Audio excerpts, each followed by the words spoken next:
Hello and welcome again to Casual Magic. It's draft time again at my work. We had maybe not quite the turnout that I wanted, and we'll end up seeing if we have another one. But at least as far as this one was concerned, it was very, very fun. Ravnica sets are fun. They're fun to draft. That's just basically the way that they're built. At least the way that I was running it, I was going through, was making some choices, had some ideas, changed my strategy as we went along, and I'm going to show you what I made. So as far as the red creatures, Gravelhide Goblin was a good filler. Spewer was good just to be able to tap to do some damage to help speed up the game. Smellwort Ignis, I wanted to use it more to try and gain control of a wimpy creature, but usually this thing would end up being targeted, so at least it got rid of some removal. Rumbling Ruin, this I will put on top and I will get back to in a while because that one certainly got some good use out of it. As far as green stuff going along the Gruul theme here, had some mana ramp, had some way to go through my deck to get a creature or a land. Stormform Hybrid, just basically a 2/2 filler with Adapt 4 for later on. Steeple Creeper. Now this was one that was interesting. This is one that kind of kept getting passed around in the first pack, and eventually it was like, okay, well, it's a green creature, I'll take it. And then I more or less noticed it was 3 and a blue, and it can gain flying until end of turn. And I thought, well, I mean, it's kind of useful. I probably won't use it, but yeah, 3 for 4/2, I'm okay with that if I'm playing an aggressive deck. So I hung on to it, and as time went on, I drafted some more, and yeah, I had a change in strategy. Gruul Beastmaster is good for Riot, and also when it attacks, then another creature gets +X/+O, where this power goes onto that. So, also got a foil one, pretty, not worth much, but useful card. And Rampaging Renhorn just for a large creature with Riot. Moving on to the multicolored creatures, this is where it's going to get kind of interesting. Clan Guildmage, at least being able to make a creature not being able to block, huge. Huge. That was absolutely huge during my games. Rebel Slinger, at least 2/3 for reach. It was okay. I had 2 in the deck. There's one later on that I didn't include. Rebel Runner, not being able to block by tokens, didn't really matter so much in this set, but 3 for a 3/3 was an okay filler. Sunder Shaman, I don't think I got this out more than once. And even when I did, I don't think the player had a artifact or enchantment, so it was like, okay, it's 4 for 5/5, that's good, but didn't get any extra perk out of it. So here's the weird one. So at some point late game, after I kept getting past all of the whichever ones they were, Steeple Creepers, I was thinking, okay, well, maybe for that I'll splash a little blue. I've got some lands. Maybe this thing will work out. And then at some point, late in the game, I got past Zaganic Utopian Speaker. And I thought, well, I'm already doing the green, and I suppose I can truly splash blue for this. But then I thought, okay, well, I have enough strategy here for +1/+1 counters. We'll see what happens.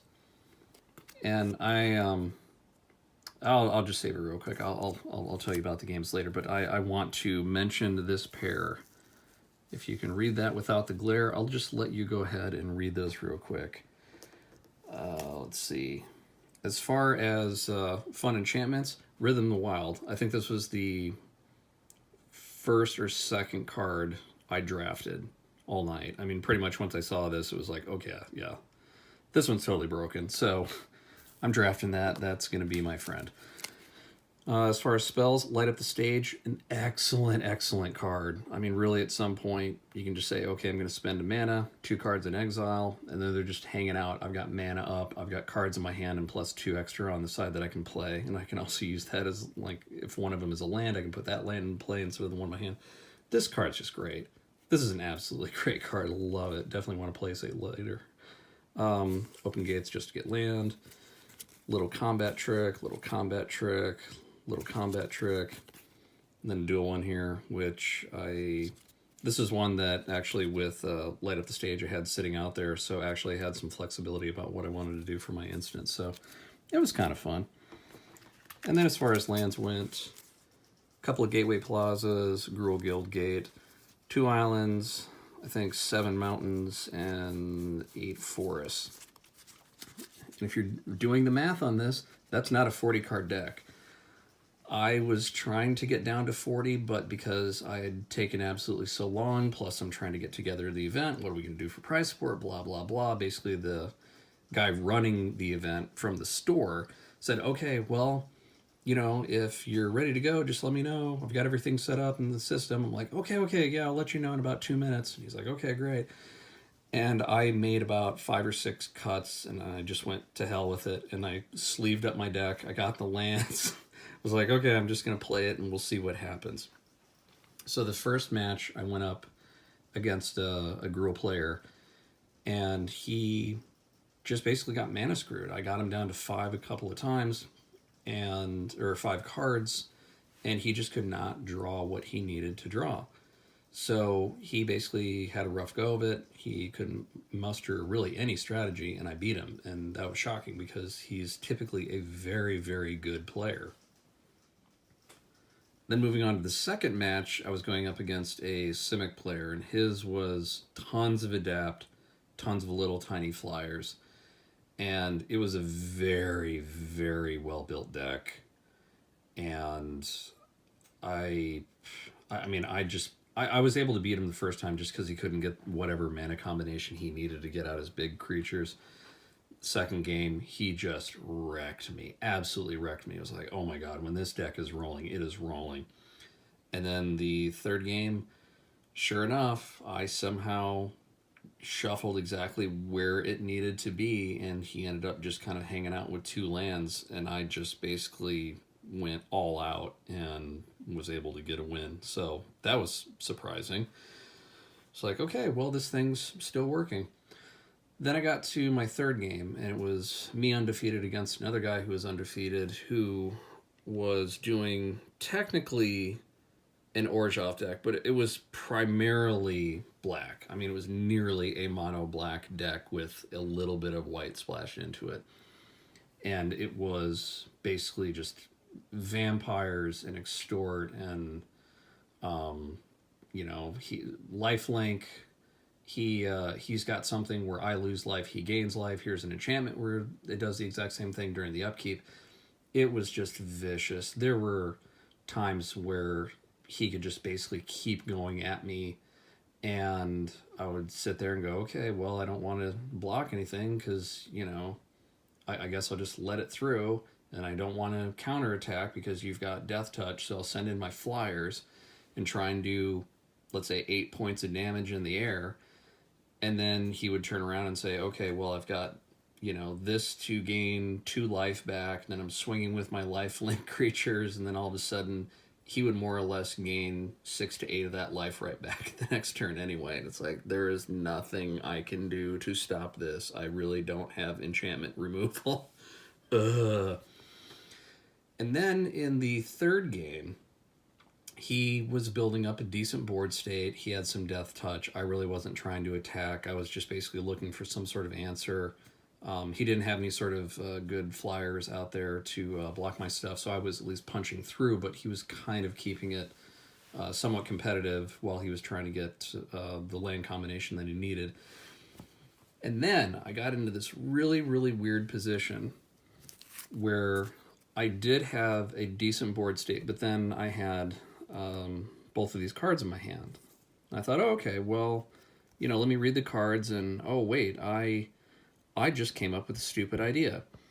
If I can make it 3 more turns, I think I can win. So what I did was I put Zagana into play on whatever the first turn of the technically not my first turn, but out of that 3 turns, it was that first turn. I put Zagana into play. And when it came into the battlefield, I did not control another creature with +1/+1 counter, so I didn't draw anything, so that was fine. But then the second turn, I did adapt 4, so that put 4 counters to make Zagana an 8/8. Okay, cool. He was kind of stressed out about that. But next turn, then I put in Rumbling Ruin. And when Rumbling Ruin enters battlefield, count the number of +1/+1 counters on creatures you control. In this case, 4.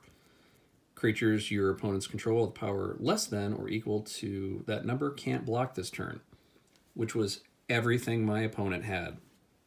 So he was like, oh, can I just target this? It's like, unless you can counter it, this is going to enter the battlefield. That will resolve. You can kill this thing and it doesn't matter. That effect will resolve and none of your creatures can block this turn. He's like, yeah, I think that's it. And then, bam, swung in with Sagana and my other creatures and hit him for 18 damage in one turn at the end of the game. And I won. I don't know how exactly this ended up kind of lucking out in my favor, but somehow this weird non-40 card, definite non-40 card normal 2-color deck, because I just almost never play 3-card decks, or 3-color decks in draft, because I just know they're more often than not a bad idea. But I was just kind of pushed into it just by the curiosity of Sagana here. And I just thought, well, I'd try it. And somehow it worked, and I won. Yay me, I guess. Hooray for dumb luck, and hooray for other people not shuffling correctly. Always remember to shuffle. If you have to take extra time to shuffle, shuffle, because your land's probably not going to be where you want them to be. Now, as far as the other cards for the draft, hang on a second. So the other one's not necessarily that spectacular. Gutter Bones, I got this in one of the later packs when it was passed to me. I took it more so because I had a feeling that the player next to me, who ended up being the guy who I met in the final, he was drafting black, and this came along and I was like, yeah, I'll just hate draft it. Deface is okay. Cavalcade of the Calamity, this would have been fun, but I didn't really have anything that was really a wimpy creature, so it didn't really do much as far as my deck. Goblin Filler, I could have taken more of these, but in the end, I only got one, so it wasn't worth it. Gore Clan guy, it was only one. Rebel Belt, didn't need too many big guys. Wrecking Beast, thought about it, but again, the mana cost was too high, and I just wanted to be faster and more aggressive. Played Biomancy, thought about it, and cut it. Rebel Belt Slinger, I only went with 2 in this deck when I had 3 other cards. Mortify, this was kind of a mid-pack hate draft at some point. Absorb, again, hate draft at some point. Basilica Bell Haunt, hate draft really when there's nothing else in that one. Scuttle Gator, which I thought, okay, with my color combination I can do it, but in the end just decided to cut it because it's like, okay, well I can put it out and it's got Defender, and yeah, really by that point if I put something 6 out I want to be swinging with it. Tome of the Guild pack, this is a weird one, so I guess no one was taking this because probably high mana colored cost and they didn't really have too many multicolored spells, but I want it for EDH. So at that point it's like, is there anything else I want in the pack? It's like, there's a couple of mid-range creatures, but yeah, I'll take it. So that was fun. And then some guild gates and token, and we're back. So yeah, it was a fun event. And again, like I always say, if you can do a workplace tournament with some of your coworkers, especially with people that you don't typically work with or really deal with on a daily basis, I highly recommend it. Because it's a fun ice-breaking experience. You get to meet new people. Some of them might become friends, and at least some become acquaintances. So that way you can at least recognize them and say, oh, hey, I know your name. How's it going? How's life? Do you want to play sometime? So it's fun. It's fun, and I highly recommend it. Now, as a side note, I won. What other cool stuff did I get? Well, separately, because we had to buy prize support, we got a box and it's not a fat pack anymore, it's a bundle. We got a bundle. But anyways, because of the box, oh hey, there's a promo to go with it. Oh, that's cool. There's the box. No one else wanted the box for it. I'll set it over there. I got some land that I already got a million of, and the die that came with it was the Rakdos one. Sweet. And then as far as price support, well, how much should I get for winning? Boop, boop, boop, boop, boop, boop, boop, boop, boop, boop. A lot. So those are going to be my upcoming videos here. We're going to see what I got, because I've got a ton of packs to go through. So stay tuned. I'm going to see if I got anything really spectacular. Hope you had fun watching this one. And again, try and have a workplace draft event, because you and your coworkers will love it. And until next time, good luck.